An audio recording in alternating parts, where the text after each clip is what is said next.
Chapter 27. Old Business.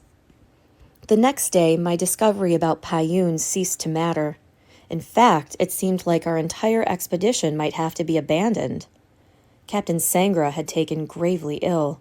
Whispers spread throughout the ship that she'd contracted listrous fever, which must have been festering in the fresh water we picked up on Falin. Dr. Pinching ordered the rest of the water to be boiled twice over and for Sangra to be isolated in her cabin. I was on the quarterdeck when the doctor came out of the captain's room. The first lieutenant and Miss Rian stood near, waiting to hear her report. Pinching pulled off her cotton mask and rubbed her eyes. I could tell by the worry on her face just how serious our situation was. "Well, doctor, how is she?" asked the first lieutenant. Miss Rian's face was pale and drawn.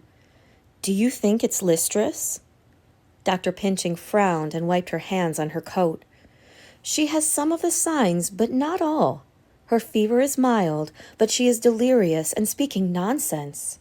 Until I can be sure, I'm afraid I have to assume the worst. Listrous can spread like fire if you aren't careful." The doctor glanced down at the sailors working on the main deck. "I'm sure you are all well aware of how a listrous outbreak goes. Death is slow, messy, and strikes without reason. It can cut down a crew worse than cannons." Rian took a deep breath and put her hand on the doctor's arm.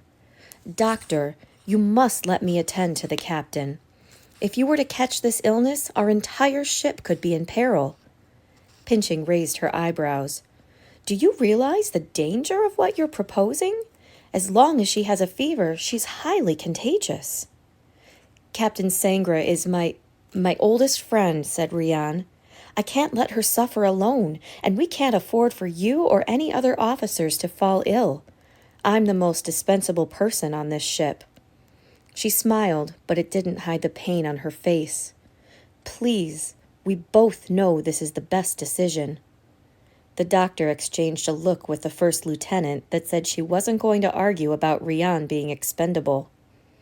"Your loyalty to her is admirable," said Dr. Pinching. "This will relieve me to attend to others and make sure the water is being properly treated. If you're sure—" "I insist." Dr. Pinching handed Rian a clean mask and a little brown bottle. "We can't let the captain's fever run too high. Keep cool rags on her forehead continually, and give her these vitamin drops every few hours. They won't cure her, but they'll help her keep her strength. If she can make it through the next few days, she may pull through." Rian nodded at the doctor's instructions and put the bottle in her coat pocket. "From now on, Captain Sangra is under strict quarantine," said Pinching, loud enough so everyone on deck could hear. "No one but Miss Rian may see her. And Rian, if you come down with a fever, you'll be isolated as well." The first lieutenant stood in the doctor's way as she tried to leave. "But surely I can enter the captain's room," he said in an irritated tone. "How am I to carry out her orders if I can't even speak with her?" Rian stepped forward. "Lieutenant, we can't risk you becoming ill as well. Please, let me care for my old friend. I will communicate to you anything she tells me. We know that she wanted to stop over at Avon's Island. We should make landfall within a week. Is that correct? With luck, she'll be on her feet again by the time we put into port." The lieutenant looked like he might argue, but in the end, he nodded at Rian's plan.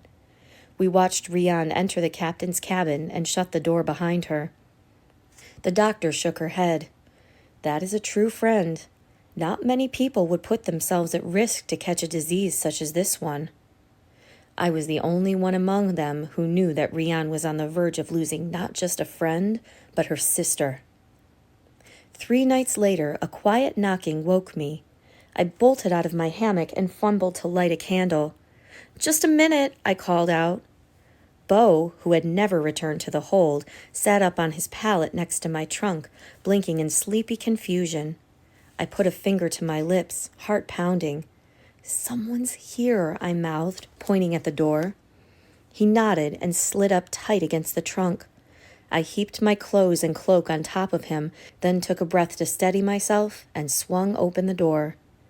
To my surprise, it was Rian. Her face was serious. Oh no, I gasped, expecting the worst. Captain Sangra, is she... What? No, no, she's still ill, but I think she'll pull through. Thank goodness.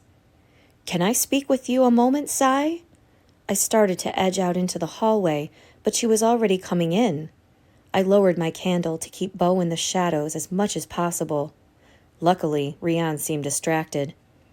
Where do you stand with our plan? She whispered. Did you talk to Payun? I had tried not to think about my conversation with him. With Captain Sangra's illness, it had seemed like our expedition's fate would be entirely out of anyone's hands, and it wouldn't matter what I had learned about Payun. I didn't want to tell Rian the complete truth, that he was deliberately sabotaging our mission, but I had to tell her something. Master Payun is aware of the evidence for the Sunderlands, I said finally, but I couldn't convince him. Do you think if I spoke to him I could change his mind? Asked Rian. If I showed him my map? I shut my eyes and shook my head. It wouldn't make a difference. Nothing would. Rian twisted her fingers into her hair. This is terrible timing. I had nearly convinced the captain to search for the Sunderlands. I was so close, and then she fell ill. With the captain in her delicate state, the other officers will rely on Payun to make the navigation decision. He may even advise that we return to Anlong. We can't let that happen. We've come so far, too far to go home empty-handed. But what can we do? Sai, if you were the Prosperity's Mapmaker, you could advise us to take the course you've charted. Me? I blurted out.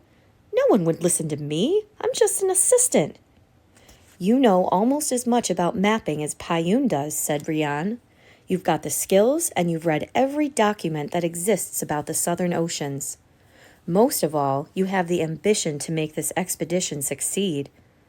But what about Master Payun?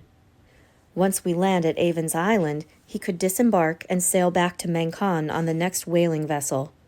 Think about it, Sai. He's old. We're heading into dangerous waters. It's not without risk. I know that you've got the strength to make it, but it will be hard on an old man. I thought about Payun standing on deck with his sleeves rolled up. I had no doubt that he was at least as hardy as I was. He'll never abandon the Prosperity, I said. It would be a disgrace to resign his post. He would if the captain ordered it. But Captain Sangra wouldn't do such a thing. Even if you convinced her to look for the Sunderlands, she wouldn't do that to Master Payun. Besides, isn't she too ill to understand what you're asking? Rian was quiet a moment. The captain is improving. She's still too weak to go on deck and address her officers, but she's not too weak to write an order.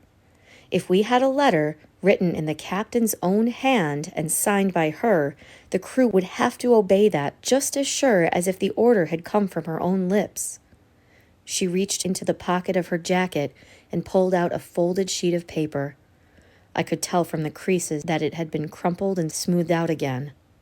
She held it out for me to see.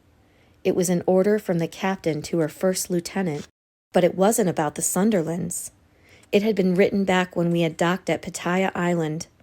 At the bottom was Sangra's signature. I've seen how well you can copy someone else's writing, said Rian. Do this, and you'll change your fortune forever. You can keep Payun safe, and we'll be heroes if we can just... She froze and tilted her head, her eyes roving the room. Did you hear that? She whispered. I swung the candle back toward the door. It's probably the rats in the storage closet. Sometimes they...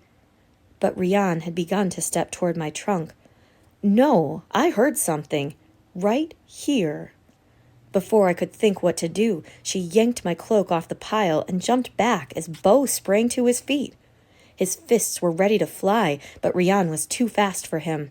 In one swift motion, she had him by the wrists, twisting them to make his arms form an X over his chest.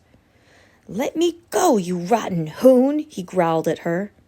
I was surprised to see Rian hold him so easily. I reminded myself she was a trained fighter and must be stronger than she looked. Who is this, Sai? She asked, astonished. A stowaway? I stepped in and put my hands over hers. Yes, but please let me explain. I rushed through the story of how Beau and I had met and how I had been hiding him. I told myself not to worry, that Rian would understand, that she would never turn Beau in, but this was the first time I had ever seen her caught off guard. She stared at Beau with a mix of curiosity and confusion on her face. I was relieved when she finally let go of him and took a step back.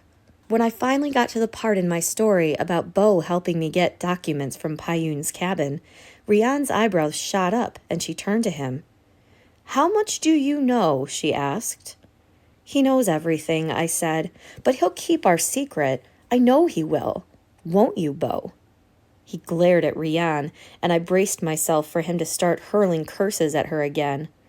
Thankfully, he pinched his lips together and gave a short nod. "Please, Miss Rian," I said, pressing my palms together and touching my nose to my fingertips. "You won't tell anyone he's here, will you?" Rian's eyes wandered from Beau's face to the shell pendant that hung from his neck. "Never in 100 years would I have guessed you'd be hiding a stowaway, Sai." She smiled. "Of course I won't tell. You know me better than that by now, surely." I exhaled. "Thank you. I knew we could trust you." Rian put her hand on my shoulder. I think she meant to do the same to Beau, but he still looked like a dog with its hackles up. "Trust is the most important thing we have right now," said Rian. "The next part of our work will be the hardest. That's why we must stick together, the three of us. You understand?" I nodded. Rian pulled a pen from her pocket and held it out to me. "If we don't find the Sunderlands, someone else will. There are 100 others back home ready to set sail, ready to claim this prize. They don't have half your knowledge, but who knows? They could get lucky." I stared down at Rian's outstretched hand. A familiar bitterness had started to fill my mouth. It took me a moment to realize it was the same feeling I'd had that night in the fens when Mud and Catfish had asked me to forge a letter for them. Beau stepped close to me and slipped his fingers into mine. "Sai," he whispered, "are you sure about this?" "The choice is entirely hers," said Rian, speaking to Beau directly. "But if Sai doesn't do this, we'll return to Mengkon with little more than half Lex in our pockets, and all our lives will be no different from before. Is that what both of you want?" I swallowed the bitterness down my throat and pulled away from Beau. No, I couldn't have that. I couldn't go back to my own life in the fens, back to Mud. I'd come too far. I took the pen. "Good." Rian produced 2 sheets of clean paper from her jacket. "There's one more letter I want you to write."